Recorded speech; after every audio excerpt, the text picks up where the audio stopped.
Truth be told, every champion has felt it. Every president has felt it. Every king has felt it. Every lion has felt it. Every winner has felt it. Every soldier has felt it. Every victorious person has felt it. The urge to quit. Crossroads, life's tolls, life goes. I gotta win. W my lockdown. You can't rewind. Hey, how are you guys doing today? This is your host, Sonya, with the Remember Who You Are 222 podcast. I have my guest, Christopher, here with us today. How are you doing today? Great to be here. Thank you for having me, Sonya. Yeah, I'm glad you're able to be here. All the way from, what'd you say, Sweden? Sweden, yeah, South Sweden. Okay. All right. So just to introduce Christopher a little bit more. So Christopher Sigmond, also known as the listening philosopher, has a background in philosophy, engineering, law, and music. He supports visionary leaders and organizations offering refreshing approaches to leadership, personal growth, and self-discovery. Most of all, he loves dancing and singing the new world that we are all invited to co-create into existence. He builds things that didn't exist before, whether teams, systems, cultures, and ideas, and makes them work in the real world. Often this means building bridges in some form or another, both literally and metaphorically. And he is also the author of The Way of Phi, Bridging Polarization Through Dynamic Balance.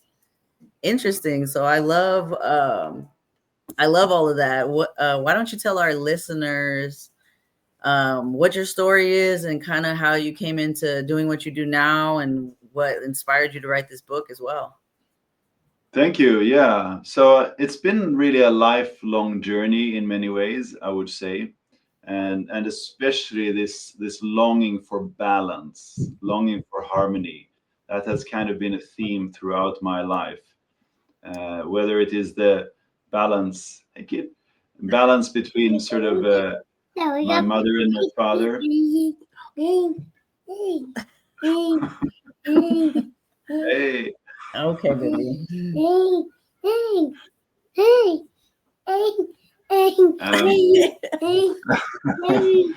Hey. Right. He always wants to be the life of the party. Yeah, I can imagine. Yeah. So yeah, and I think that is like it's really healthy to want to be that as a child, and for me it's like I'm the oldest sibling, and so that meant taking a lot of responsibility rather than just playing. So for me, like this longing to come back to play and fun has been quite strong. But I've also been going through some very dark times. So again, it's like this balance between light and darkness has been a theme for a very long time. And when I was in my early 20s, 21, I after going through high school and being in the army for a year and 15 months, I left Sweden and moved to London, which was the start of a long journey around the world. And that took me to places like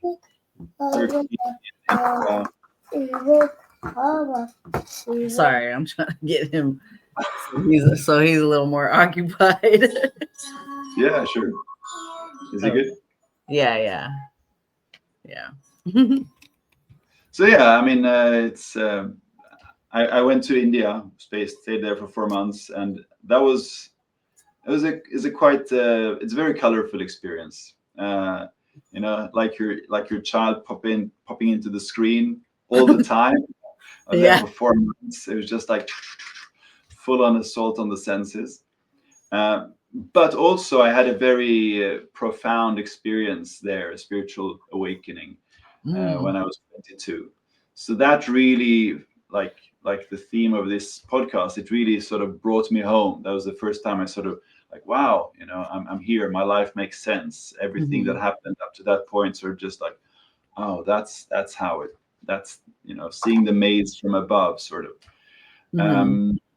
So that was happened early, and then after that, I eventually came to California and stayed in San Francisco for a while, and that was the last part of this journey around the world, and then I came back to Sweden. Mm-hmm. And then after that, it's like integrating this profound experience while traveling. You know, first being depressed, and then traveling and seeing the light, and then coming back to Sweden again, trying to find this balance, you know, between, you know, being grounded but also being open to what is bigger than myself. And really that has been sort of an ongoing journey to integrate, to go into the shadows, and to integrate whatever wounds and traumas were there, but also to speak about that, to write. I've written a lot of songs about my experience as a way to convey this, and then finding a place sort of in the world, and all these different things, as you said in the intro here, like studying law, studying engineering, studying philosophy, music, even. It's the common theme in all of these is, in some way or another, it's balance. You know, whether it is railways. I worked with railways. You know, it's really important the railway is grounded with the two rails, and you know, it's like it's really about balance. Law is also about balance. You know, the scales of justice. You know, you have to balance that. And philosophy is also like the balance of the mind, and music, harmony is an essential part of music as well. And then I've been dancing a lot, and so it's really about this quest for balance. And then a few years ago, I had been thinking about, you know, eventually writing a book about all the things I've learned over the years, studying and independently learning, and you know, going to workshops and loads of stuff. And eventually this book came about. So this is the book, The Way of Phi, Bridging Polarization Through Dynamic Balance. And so this is really a guidebook to get to know yourself. So it's kind of like a bunch of mirrors that I put out there for the reader to look into and, you know, see themselves. Wow. Yeah, I love that, because I definitely, as we were talking about before we started the recording, I feel like this year in particular has been a big, because I had this big spiritual awakening in January. So this has been my year of like integrating everything I've been learning, really. Before it was like I was still, I don't know, it's crazy because I was in the Marine Corps for 14 years, but I was always able to like go through a tough time, but then come out of it and like switch my perspective. And I was able to like become this like motivational speaker, and I got into really like being positive and how the mind works. But I really didn't start knowing exactly until this year. And I'm still learning. I think life is just a lifelong learning lesson. It is. So what happened in January? I'm curious. So I basically just went full on into this. I know I was led to this. It just popped up on my feed. It was a Joe Dispenza meditation, but it was like a meditation mantra, movement mantra, breath work. It had all of that in one. And I just dove into like all of it at once.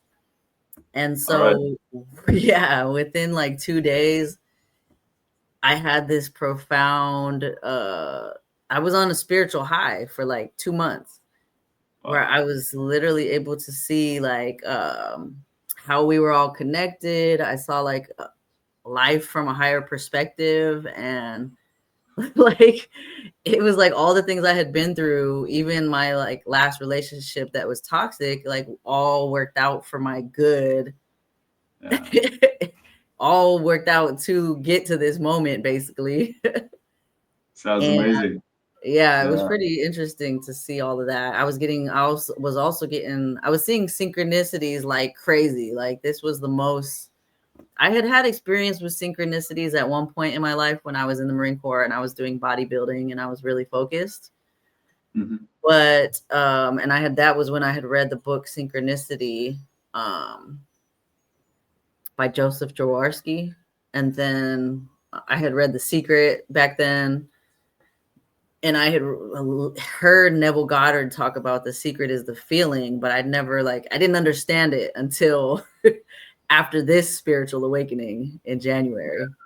And now I started to understand like the laws of the universe. And it's really difficult to understand any of these things before they are experienced, right? I mean, otherwise it's just some theoretical thing you're sort of supposed to believe in. But once it hits you, then it's a different matter. That's like, wow, there's something going on here. Yeah, it was literally like I was getting downloads of information, and there's like no way that I'd be able to just learn that much information in the short time I've learned it in.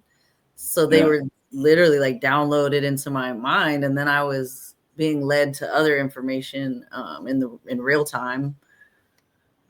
But now I'm at the point where I have been practicing this whole year, trying to balance different things in my life, get back to that, like you were talking about, the childlike wonder. And I started dancing. Like I always wanted to do salsa and bachata lessons.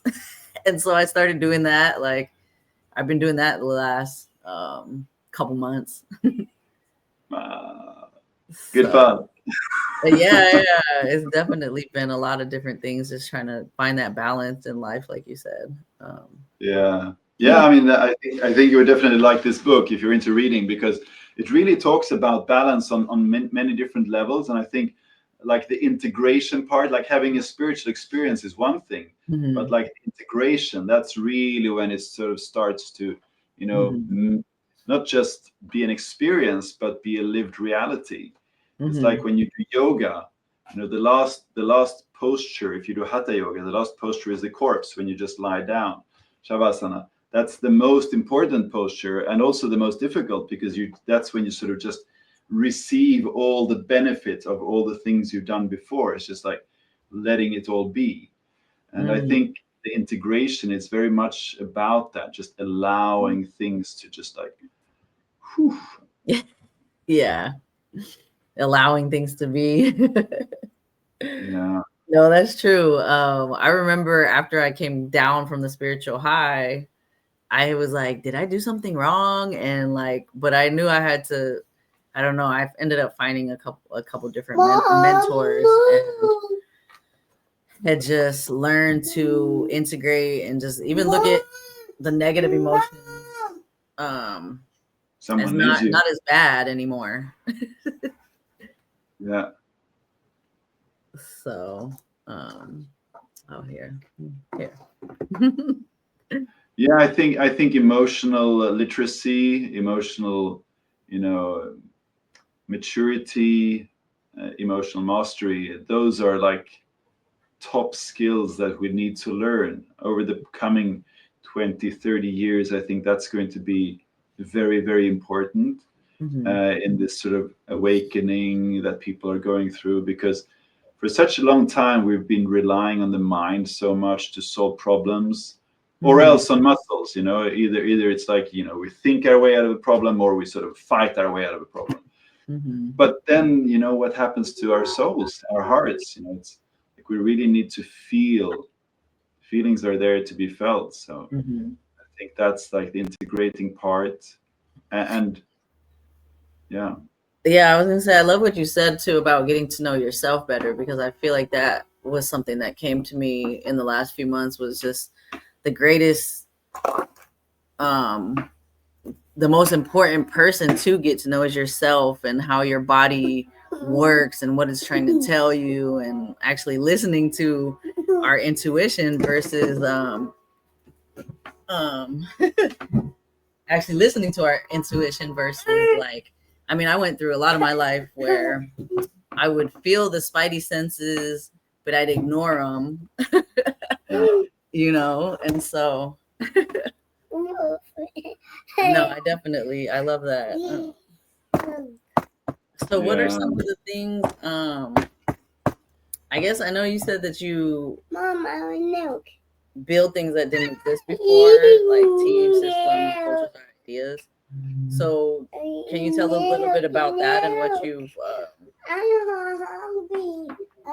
done in that sense? I'm so hungry. I want milk. Sure.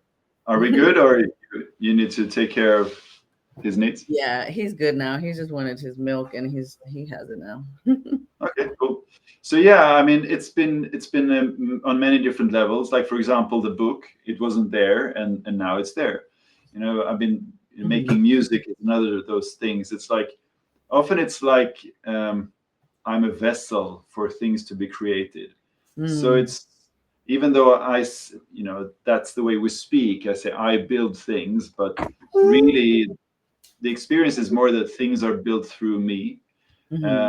So in the past, I worked, for example, with railway engineering as a manager, building a team, hiring people, and making that work, or building structures for. Worked with leaders at the universities here in Sweden, at several universities, and having bringing clarity. Like a lot of what I do is to listen, like the listening philosopher. That's because I think that in order to really help someone, I need to understand them is one thing, but also to listen. Like it's not just about understanding, because that implies it's just the mind, but it's also like being present for another person.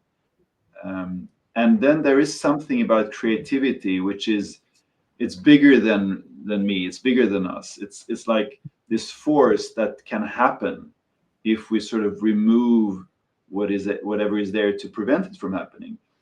And I think one of the most important things we need to do is to find the balance between the hemispheres of the brain, like the logical part of the brain, which is all about planning, past, future, learning from our mistakes, projecting into the future, setting goals, measuring things. The engineering brain, that's great for a lot of things.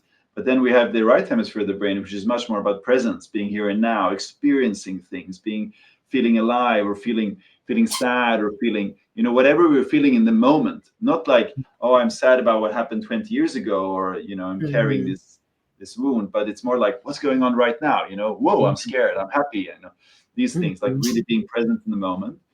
And I think when these two can come together, like when our hemispheres come together, that's when creativity really sparks.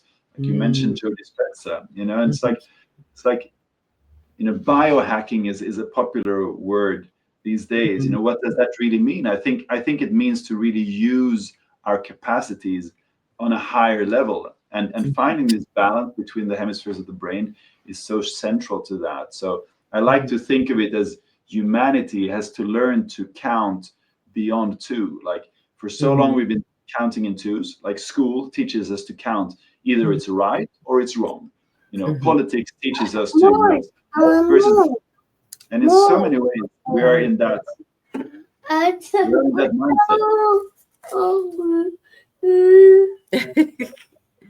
I don't have any more.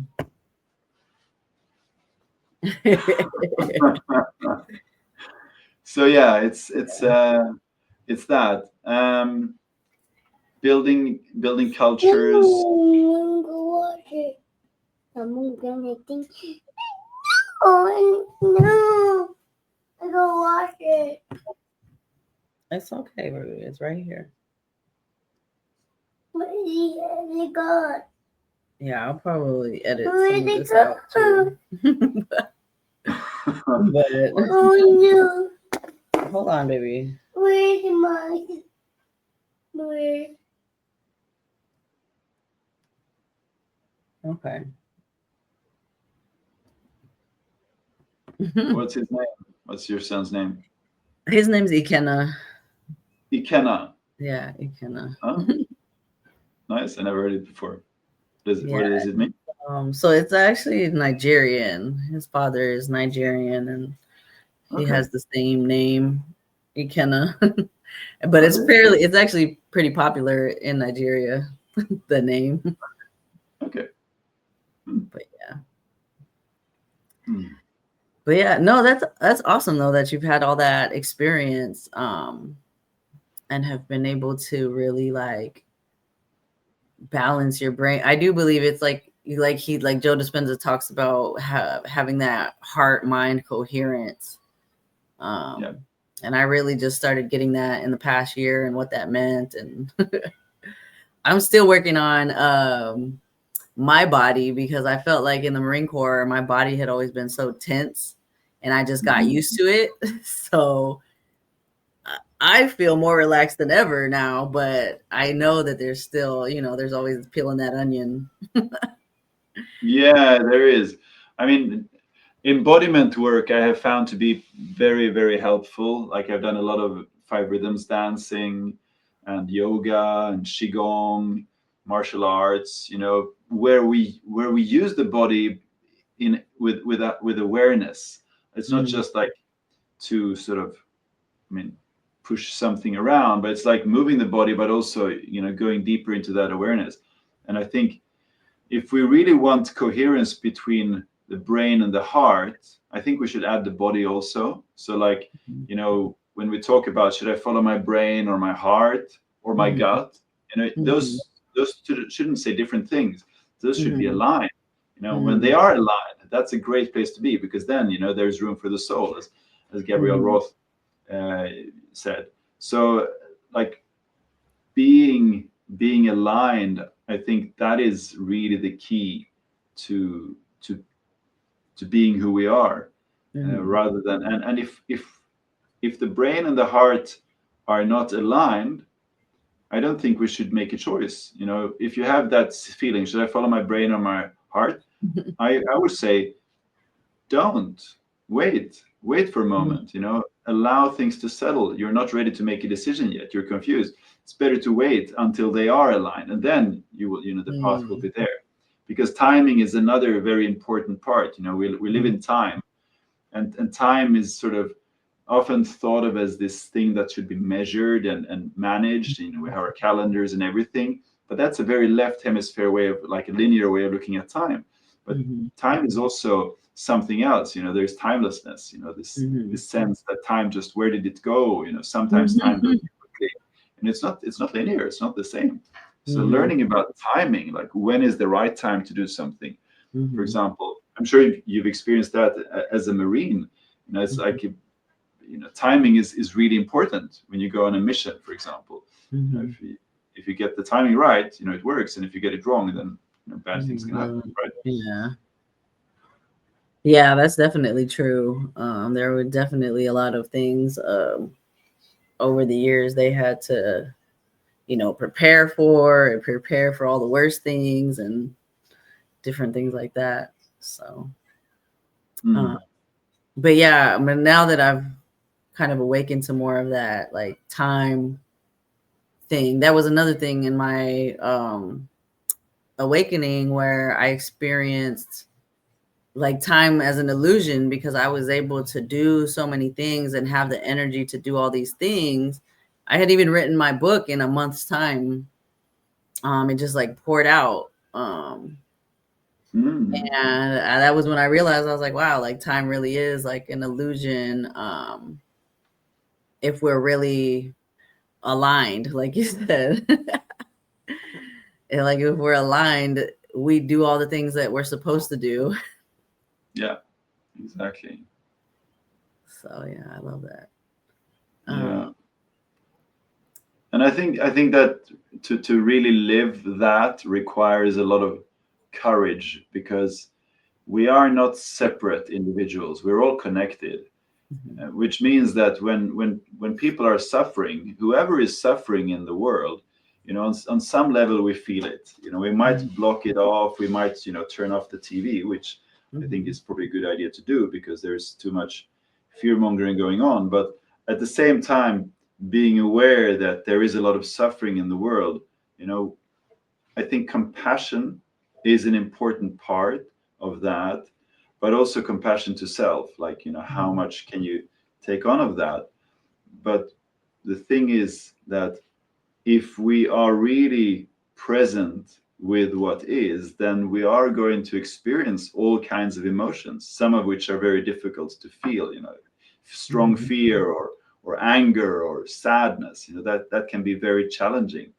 And so if we really stay with that experience, like to be fully alive, that's what I feel that I want my life to be that, to be fully alive, no Mhm. matter what, even if it's like and I can barely breathe. Yeah, But at least, let me right. feel it.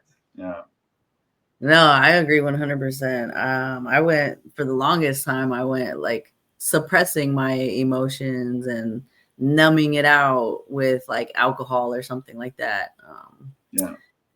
But this year I feel like I've been able to like sit with my emotions and like dialogue with it really.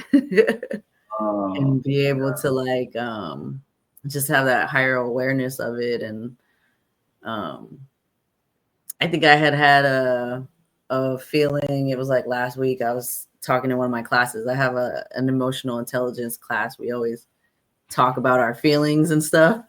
Mhm, And I mhm. was like, yeah, I had felt some loneliness and had the alcohol craving again, but I decided to just sit with it and talk with it and allow myself, like, it's okay to feel lonely sometimes, because you're going to feel that way even if you're in a house full of people sometimes. So it was like, it's okay. And then once I allowed myself to feel it, and it just passed and I didn't feel it anymore. So Fascinating. yeah. So I definitely, and I love that schools nowadays, at least I'm not sure if they're doing this where you are, but I'm starting to see in San Diego, there's a lot of social emotional learning now for the Mm, kids, which wasn't mm. there when I was going to school. Yeah, yeah, same here. My kids go to Steiner school, so they have always had kind of that awareness. Mhm. So I'm glad that they get that in school. I don't know how it is in the municipal schools though. I think it Mhm. varies quite a lot. But the thing is that usually it seems to be that the kids are much quicker at grasping these things, but Mhm. adults who haven't really lived with that so much. I was talking to some people who work in schools about a week ago, and they wanted to go to schools and teach mindfulness, and their Mhm. experience was that the kids they catch on, it's not a problem, but the Mhm. adults, they can be a bit difficult to get on board because they might not know, oh, what's this, what is this stuff, why are we doing this, so usually that's more of the obstacle to get Yeah, the adults online. um, that makes sense. Because it's been for so long that people have, you know, just, gone on their subconscious patterns, and it was okay to be passed down and passed down and passed down. yeah, But I do exactly. believe that we're in that tipping point where, like you said, this whole awakening that's going on, it's like it's starting to infiltrate. Um, and there might still be people, yeah, that aren't on board and stuff, but I do see good things happening for the future. Totally. So many good things are happening, and also so much chaos is happening. It's Mhm. like both are there at the same time. And my observation is that polarization is that's the biggest problem we're in right now as Mhm. individuals and as a society. As individuals, like polarization, like we were talking about before, between the heart and the brain, or like Mhm. different parts of ourselves, if we are polarized within or if we are more towards wholeness. But also as a society, like there are a lot of people who seem to want to go towards polarization. That has been like the tactics for divide and conquer. That's it. That's Mhm. polarize and they control. And I think that's why what we need more than anything is to bridge polarization, which Mhm. is not the same as to say that everything is the same, because we Mhm. have to recognize that there are polarities, like Mhm. polarity between man and woman, or polarity Mhm. between night and day, or up and down, or right and left. That's just recognizing that's a way we can view reality. It's not the Mhm. only way we can view reality, but we can observe opposites. So that's one thing. But I think polarization, that's when we get stuck in this, like we are Mhm. better than you, or I think of it as like a football supporter mentality, when you care more about if my team wins rather than your team, rather than the game itself. And I think that's where I feel that we need to, as a society, learn to move from 2, which is us versus them, to 3, which is, the creativity, when we have 2 hemispheres and they work together like a triangle. Then the energy starts to move upwards. That's where I feel that's like a way to look at the awakening that's happening on a global level. How many people can arrive at the place where it doesn't have to be either or. It can be both, and it can be paradoxical, and it can be neither, because reality is complex.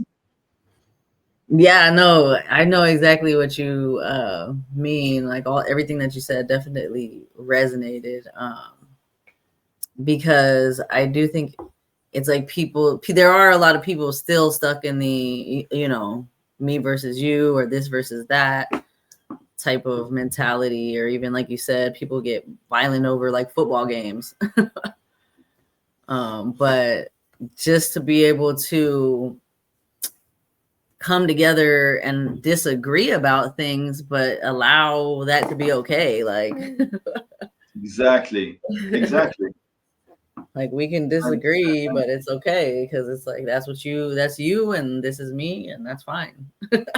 Yes, and to be mutually respectful, and we can both disagree and still be respectful at the same time. Right, exactly. Yeah, and I do feel that's something I've been on a couple podcasts where it's people trying to bring up controversial topics, or like have disagreements, but I was able to be like, yeah, like I love the concept of this, because you're bringing people on to like have healthy disagreements, basically. So I do see, I mean, like you said, I feel like I see the good that's happening because that's what I focus on. But I do know that there's a lot of chaos that's going on. But it's like all that kind of has to like bubble up in order to create the better world, I guess. I think it is like that. I feel I experienced it on a personal level, that these challenging things sort of surface, and then they have to be met with compassion and acceptance and love. If they're met with a resistance, there's going to be more suffering, and then they might be pushed down. But if with acceptance, then they can be integrated. And I think on a social level as well. But at the same time, to not overburden ourselves, because it can become too intense also. So I think that's one of the main dangers of media, is that it gives us this sense that so many things can just be broadcasted into our Yeah. and there's always a selection. What we see in media is always a selection of things, because there are millions of things happening all the time. Beautiful things, sad things, great things, evil things, that's all going on at the same time. So as you said, what do we focus on? But also like, how much compassion can we have? How much compassion can each one of us have?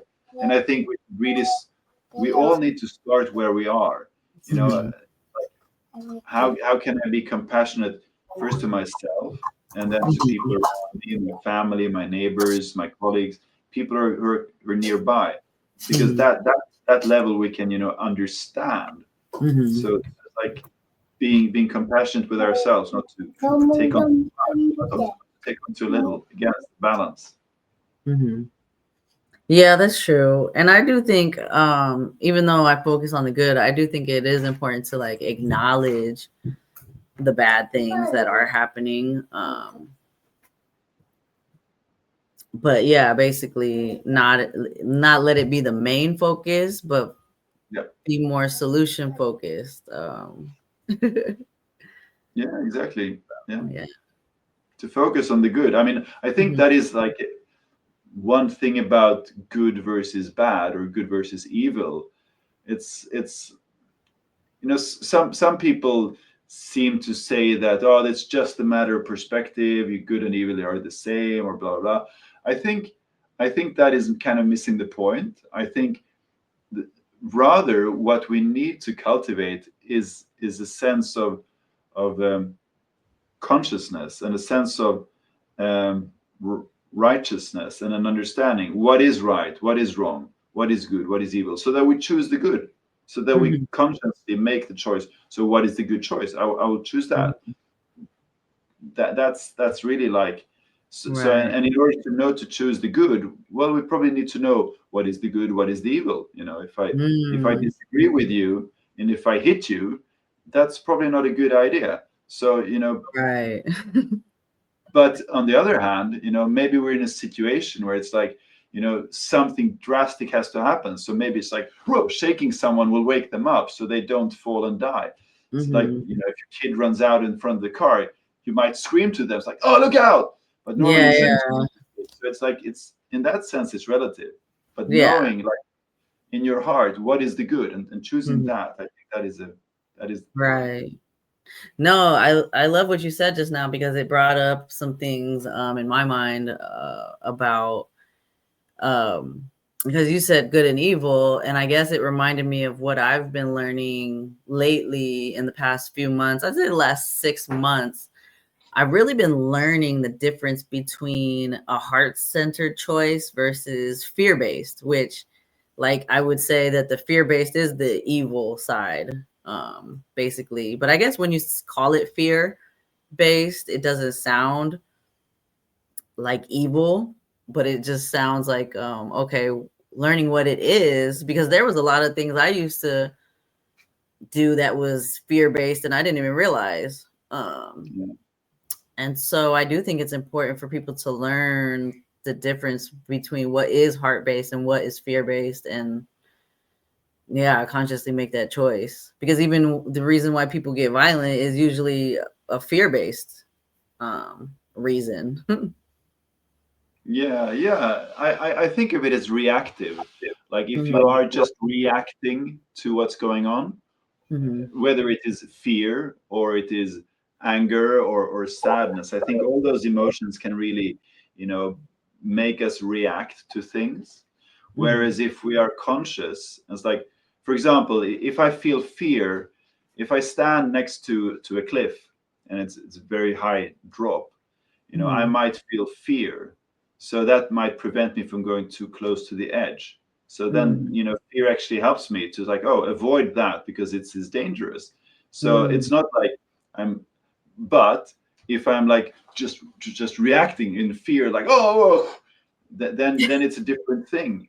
Yeah. So it's about knowing the feeling. And for a long time, my strategy around fear was that whenever I felt fear, I did it, whatever it was. And that's actually a dangerous way to approach life, because sometimes fear is there to help you. So I think it's more about learning discernment around fear. Like, is this an actual danger, or is it just a perceived danger? Is this a danger happening right now, or is it something I'm afraid of because something happened in my past that I'm carrying around and I'm being triggered right now? And I think that is the distinction there. Right. Yeah. No, that is true. Yeah. Instead of like reacting, I feel like I did that a lot in the Marine Corps, where if I had fears, I would just like go for it because it would like fuel me, I guess, to just like face all my fears. But then I didn't know like the reasons or any of those things. I just knew that I was like kind of forced to face my fears. And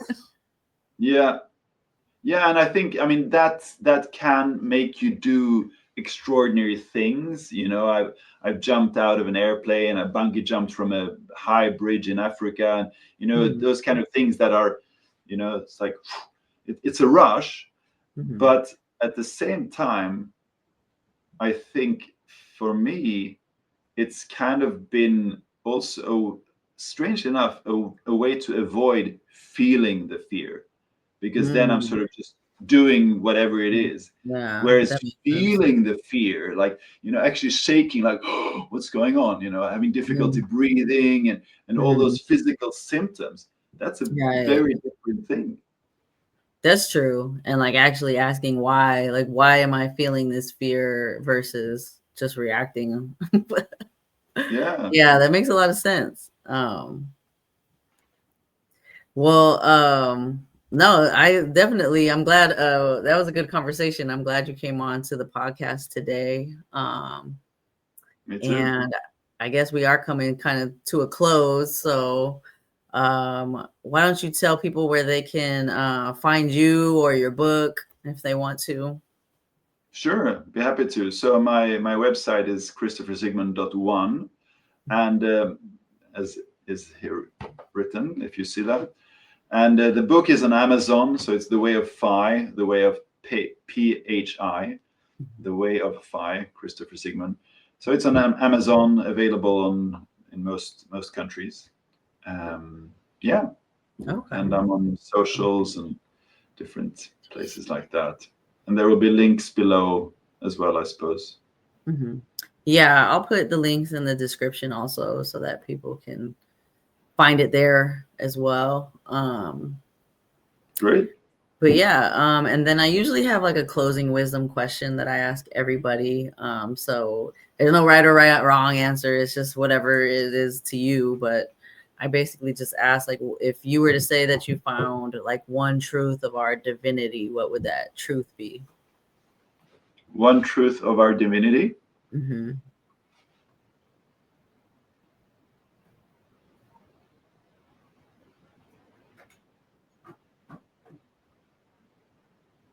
Being alive is a gift.